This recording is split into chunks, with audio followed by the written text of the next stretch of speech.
स्वामी जी देखिए, जरा सा किसी को कुछ कह दीजिए तो वो मुंह फुला लेता है। लेकिन हड्डियों के मामले में हड्डियां बहुत बर्दाश्त करती हैं, लंबे वक्त तक बर्दाश्त करती रहती हैं, लेकिन आखिरकार वो भी थोड़ा मुंह फुलाती हैं। अब इसके पीछे भी बहुत सारी वजह हैं। अब ज़्यादा नमक, ज़्यादा चीनी। नमक तो घरों में, हर घर में नमकीन है, उसमें खूब नमक भरा पड़ा है। चीनी भी आते जाते लोग फाँकते रहते हैं। इसके बाद अल्ट्रा प्रोसेस्ड फूड है, जंक फूड है। ये सारी चीज़ें स्वामी जी क्रॉनिक इन्फ्लेमेशन को बढ़ा रहे हैं। अब इसकी वजह से भी हड्डियां कमज़ोर होती हैं, फ्रैक्चर का खतरा बढ़ता है। कई बार तो लोगों को हेयर लाइन हो जाता, पता भी नहीं चलता और तकलीफ होती रहती है। स्वामी जी, क्या योग के जरिए इन्फ्लेमेशन को फ्रैक्चर से लेकर नेचुरली पूरे घुटने, कमर, रीढ़ की हड्डी, कंधे, गर्दन लोगों की टूटी पड़ी है। स्वामी जी, सूजन को आपने सही कारण बताया। सूजन को नेचुरली कैसे खत्म किया जाए स्वामी जी, इन्फ्लेमेशन को? सूजन को खत्म करने के लिए 3 उपाय तो सबसे बड़े हैं। एक तो गोधन अर्क बताया अंदर के इन्फ्लेमेशन की, गोधन अर्क, फिर दूसरा गोखरू या धनिया का पानी, और तीसरा आयुर्वेद में सबसे प्रभावी बताया पुनर्नवा। पुनर्नवा सांठी बोलते गांव की भाषा में, उसकी सब्जी भी, उसकी जड़ का काढ़ा भी बना के पीते। हमने पुनर्ग्रिट, पुनर्नवा का एक्सट्रैक्ट से बना दी, और पहले पुराने जमाने से हमारी एक ट्रेडिशनल औषधि बनी आई है, उसको कहते हैं पुनर्नवादि मंडोर। और इन्फ्लेमेशन बढ़ता है, फिर धीरे धीरे मोटापा बढ़ता है, वाटर रिटेंशन बढ़ता है। वाटर रिटेंशन भी इन्फ्लेमेशन का एक कारण है। और मोटापे में ये जो पानी की मात्रा बढ़ती है, उससे फिर पाचन बिगड़ता है, और उससे फिर हमारा लाइपोजेनेसिस बढ़ जाता है, लाइपोलाइसिस कम हो जाता है, ओबेसिटी हो जाती है। तो इसलिए ये 3 अभ्यास भी बता दे रहे हैं। बैठ के 3 अभ्यास, स्थित कोणासन, चक्की आसन, फिर ये पश्चिमोत्तानासन।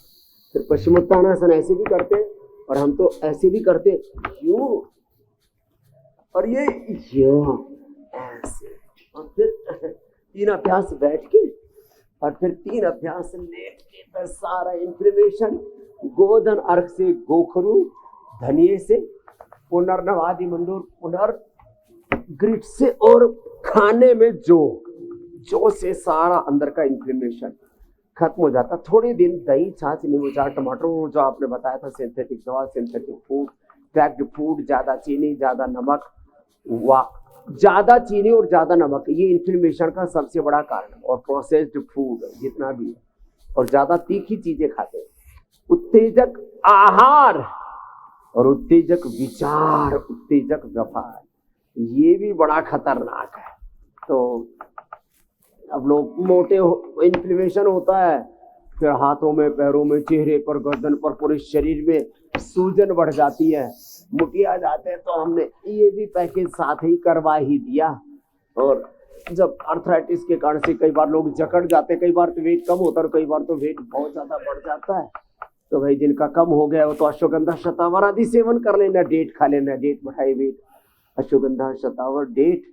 और अर्थराइटिस वालों को थोड़ी थोड़ी मात्रा में खजूर के, केले के और आम का भी सीजन आना है। तो अंडर वेट तो वो कर लेना, ओवर वेट ये कर लेना जो बताया स्वामी जी। आम के लिए तो कहा जा रहा है इस बार आम लग रहा है कम आएगा, तो भी बताना पड़ता है। अब देखिए मौसम तो करीब आ रहा है, लेकिन आम कितना आता है ये तो वक्त ही बताएगा।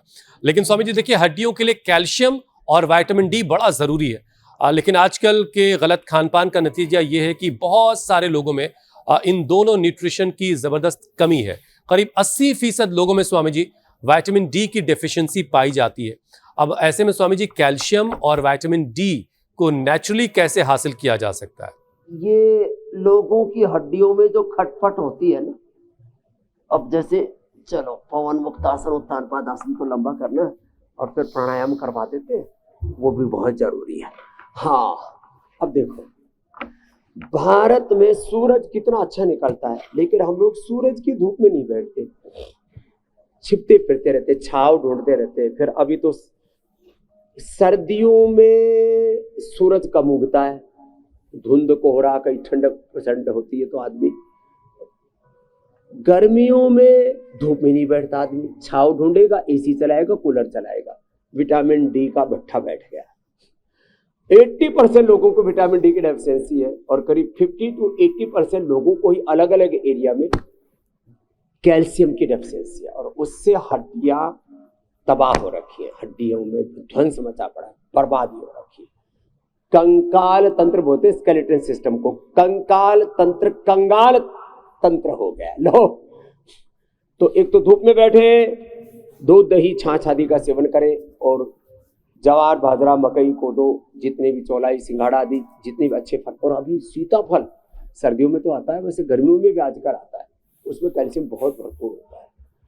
तो कैल्शियम दूध दही छाछ सब में मिल रहा है ना। और कैल्शियम के लिए रिच है मुक्ता शुक्ति मोती पिष्टि, सिंथेटिक कैल्शियम अंदर जाकर के पथरी पैदा करता है, किडनी स्टोन, गाल स्टोन, और यहाँ हार्ट में भी कैल्सिफिकेशन और ब्रेन में कैल्सिफिकेशन हो जाता है।